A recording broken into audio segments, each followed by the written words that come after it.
All right, what's up everybody? Willis here. We're back once again with another Throne and Liberty video. Got some news for you guys today regarding the game. Obviously, the recent maintenance has just finished. Well, if you guys are new to the channel, consider subscribing, like the video, leave a comment to be entered into the Gold Edition giveaway. Take you 2 seconds and it'll help support the channel. Anyway, so obviously they've just had a ton of maintenance. It seems like we're getting maintenance every other day in the game. We love it, really. Just kidding, we absolutely hate it. It seems to always come at the worst time as well, at least if you're an EU player like me. It just happens at like 10, 11 in the morning when everyone's waking up and then we're just stuck in maintenance for like 2 hours. It's very unfortunate. So over on the Throne and Liberty Twitter, they were basically just talking about when the servers are going to come up. It was delayed, then it was pushed back, and then servers were coming online, while others were just offline, and then they basically announced that all regions are online, but the following Europe Central servers still appear as active in our website while being unavailable in-game. Our team is working to resolve this issue and expect it to be back in around 25 minutes. And it was basically just these servers by here. So I'm pretty sure by this time all these servers are up. And they said, maintenance is completed. All servers and regions are back up online. Thank you for your patience and apologies for the confusion. I appreciate them doing maintenance. Obviously, they're making the game actually function and work. And I'm assuming, obviously, a next-gen game like this, Throne and Liberty, where there's just no loading screens, you've constantly got millions of players on screen. I'm assuming it's quite hard to patch the game and stuff. But anyway, they fixed quite a few things, I think. So the main thing I noticed is they fixed the friendship tab. I can actually see my friends list now. And I think if you check your mail, they've actually given everybody a bunch of Ornate coins. So this is the only thing I really like. Oh, real quick. I was actually sent a bunch of Ornate coin codes because I'm actually doing a sponsored live stream soon. If anyone comments on this video with a red heart, I'll pick a few and I'll send you guys some Ornate coins codes. I almost forgot. I had a bunch of them, actually.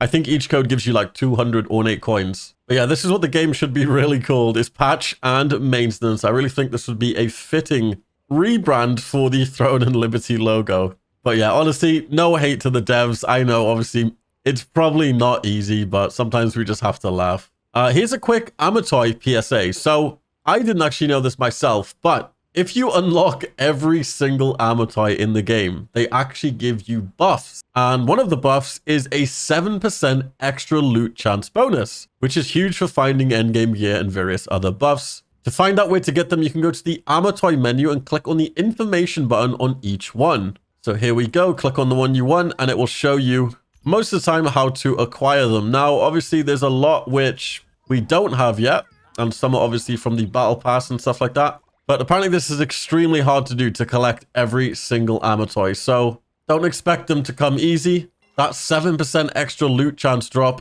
is probably going to be one of the hardest things in the game to farm. But just thought I'd let you guys know if you didn't know. So it looks like some crazy stuff is happening on the servers.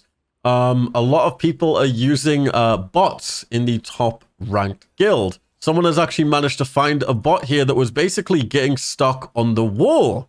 And it was kind of bugged out. It does seem like it's I don't know, just like bots going to these events and just farming them. But yeah, I don't know. Botting has been like a major issue in a lot of Amazon games, especially New World. So I'm hoping they do something about this. Now, this is actually a comment from my video yesterday. Obviously, there was an issue where early access players were actually able to transfer to launch servers. And this wasn't good. This wasn't great. It seems like an entire 3K combat power 70 player guild with fully kitted items basically transferred to a launch server and was basically dominating the entire server. And it's just nearly impossible, obviously, because combat power is the main thing you need in PvP. And if everybody in the guild has 3K combat power, what are you realistically going to do against that? Especially if there's 70 players. I don't know why this happened or what happened. I'm assuming this massive patch they did last night fixed this, or at least reverted the players back to their original server, but I'm really unsure what's going to happen with this. There hasn't been any word from Throne and Liberty, so I don't know what's happening. If they're aware of this, apparently it's been happening for the past few days, and the people that were actually able to transfer did this via a bug or a glitch. So either they're going to get banned or just pushed back to their original server. Someone mentioned that it's a pretty easy fix and it would be pretty easy to find out who actually did the glitch to transfer to the launch servers from early access, simply from just looking at the the level leaderboards. If the date doesn't match the actual launch date of the server, then obviously they've transferred there via an exploit and most likely will be either banned or pushed back into the original server. So hopefully they catch on, because yeah, this is becoming a major issue. Just a bunch of early access guilds just transferring to the launch servers. It's very unfortunate. So I just wanted to answer this question because I do get this question asked a lot in my Discord server. So this guy's obviously new to MMOs. He joined a guild. He got a purple and a blue drop during a guild raid, which got distributed to other members. The settings say loot goes to guild members. What am I missing here? So the way this works is obviously you have this thing called guild raids, and each guild will honestly have their own rules, right? Whenever you do a guild raid, your loot will get put into, let's call it the guild vault. So for an example, last night we did a Kawazan boss and the daggers dropped. This is the way our guild does it, and this may be different to your guild. Now, we make it so if you're a dagger user or you use daggers, you're allowed to roll for this item. This just makes it fair, and it makes sure everybody gets the correct loot. We do give the person who actually got the drop, which says first acquirer, it will always say your name here, the option to keep the loot. Now, we don't really condone people taking the loot just to sell it on the auction house. That's just something we're not a fan of. So we make sure that if you get a drop or a piece of armor that's for your build, you're allowed to roll for it. And obviously it's for free, so you don't need to pay like a Lucent. So I actually got a swirling essence pants, which I think is one of the best healer in-slot items. I didn't need it, so I basically just said, hey, if you're a healer, you can roll for this. And yeah, all the healers rolled for it, and it creates a fair system in the guild, and I think this is the best way to do it. I don't really believe in people like keeping the loot to just sell it. It just doesn't seem right. I think the point of being in a guild is to make sure everybody is strong, so you can obviously do the activities quicker. But yeah, we still give you the option to keep it if you want it, if you are the original first acquirer of the drop. But everybody in the guild is chill as hell, and they will basically just throw it up and give it to people who actually need the drop. And like I said, this is the best way to do it.